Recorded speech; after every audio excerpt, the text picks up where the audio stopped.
Tuhan sertamu dan sertamu juga. Inilah Injil Yesus Kristus menurut Santo Markus. Dimuliakanlah Tuhan.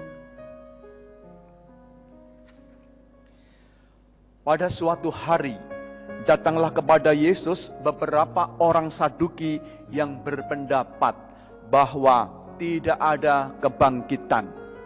Mereka bertanya kepadanya, "Guru, Musa menuliskan perintah ini untuk kita. Jika seseorang yang mempunyai saudara laki-laki mati dengan meninggalkan seorang istri tetapi tidak meninggalkan anak, saudaranya harus kawin dengan istrinya itu dan membangkitkan keturunan bagi saudaranya. Ada 7 orang bersaudara. Yang pertama kawin dengan seorang wanita, lalu mati tanpa meninggalkan keturunan. Maka yang kedua mengawini dia, tetapi juga mati tanpa meninggalkan keturunan. Demikian juga yang ketiga, dan begitulah seterusnya, ketujuh-tujuhnya tidak meninggalkan keturunan. Akhirnya wanita itu pun mati. Pada hari kebangkitan, bila mana mereka bangkit, siapakah yang menjadi suami wanita itu?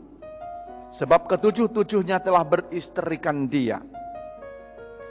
Jawab Yesus kepada mereka, "Kalian sesat. Justru kalian tidak mengerti kitab suci maupun kuasa Allah. Sebab di masa kebangkitan orang mati, orang tidak kawin atau dikawinkan. Mereka hidup seperti malaikat di sorga. Mengenai kebangkitan orang mati, tidakkah kalian baca dalam kitab Musa, yaitu dalam cerita tentang semak duri, bahwa Allah bersabda kepada Musa, 'Akulah Allah Abraham, Allah Ishak dan Allah Yakub.' Allah bukanlah Allah orang mati, melainkan Allah orang hidup. Kamu benar-benar sesat." Demikianlah Injil Tuhan. Terpujilah Kristus. Bapak, Ibu, Saudara sekalian terkasih, selamat pagi semuanya. Semoga semua sehat-sehat dan tetap semangat meskipun kita masih pada masa wabah atau pandemi corona ini. Semoga kita diberi kesehatan dan semangat untuk terus hidup sebagai anak-anak Allah. Bapak, Ibu, Saudara sekalian terkasih, kita orang Indonesia pada umumnya tidak begitu sulit untuk percaya akan kebangkitan orang mati. Besok ada hidup kekal, bagi kita rata-rata itu tidak menjadi masalah. Percaya.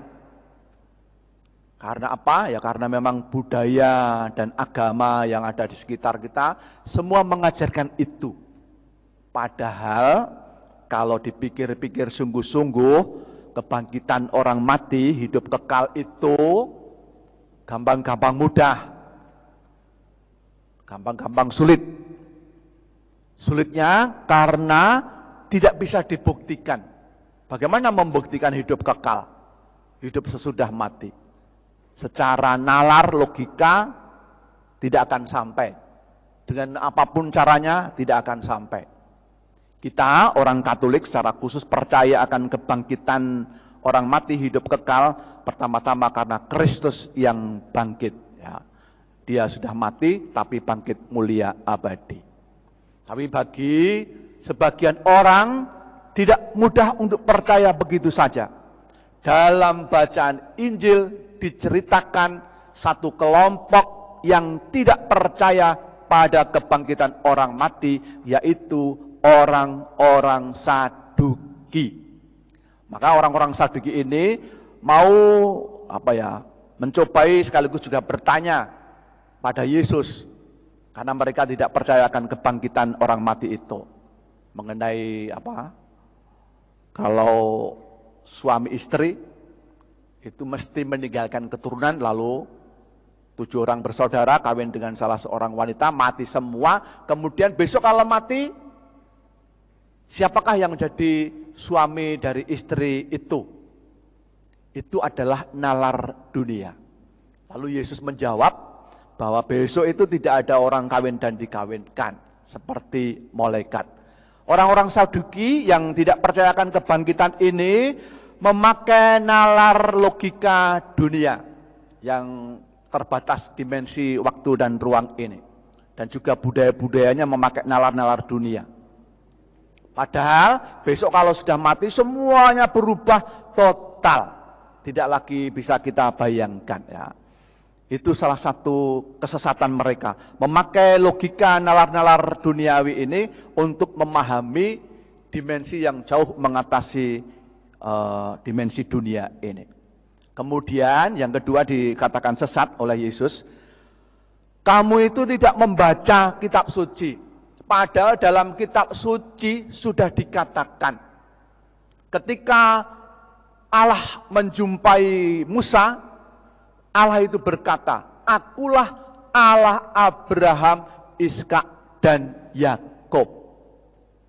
Bapak Ibu, dalam kitab suci kita, dalam bahasa Indonesia, itu kita tidak mengenal tenses atau apa tenses itu?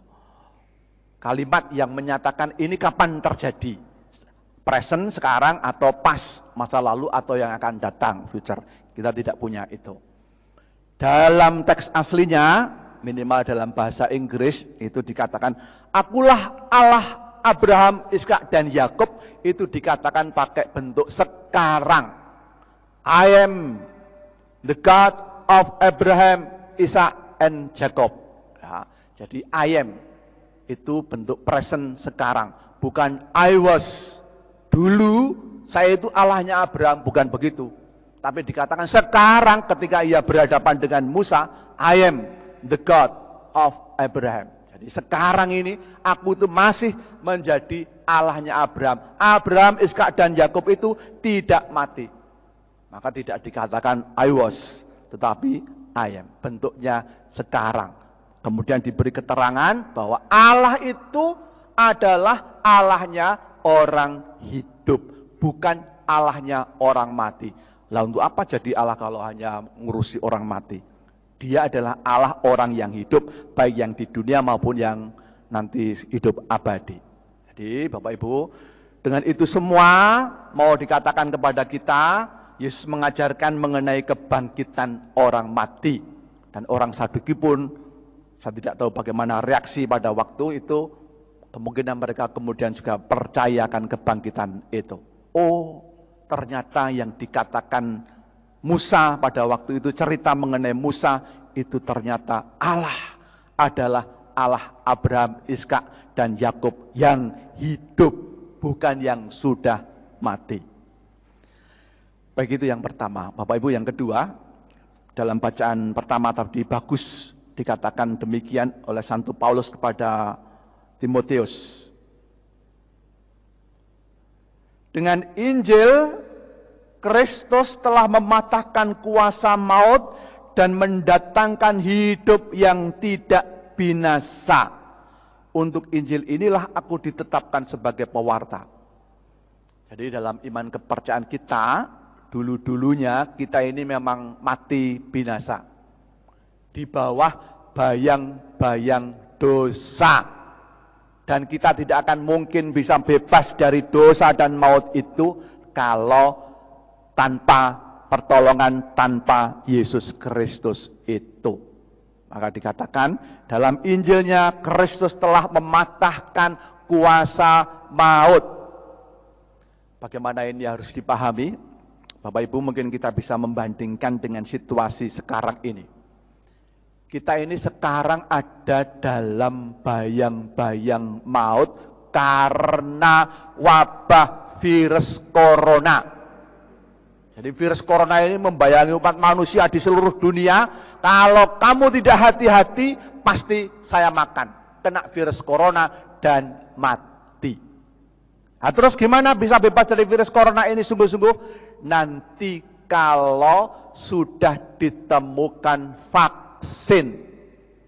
Lah kalau nanti sudah ada vaksinnya, ada virus corona pun tidak jadi masalah. Persis seperti itulah kuasa Yesus yang telah mematahkan kuasa maut. Maut tetap ada. Dosa di sekitar kita pun, kejahatan juga tetap ada. Tetapi orang-orang yang beriman dan percaya kepada Yesus Kristus, ia tidak akan dikuasai maut, ia akan bangkit mulia abadi. Kristus yang bangkit itu bagaikan vaksin yang menghidupkan orang mati, yang menghidupkan kita untuk selama-lamanya. Marilah kita mohon semoga iman kepercayaan kita akan kebangkitan semakin kuat, dan bagaimana supaya kita bisa bangkit mulia abadi, kita percaya akan Kristus yang telah jaya menang atas maut. Amin.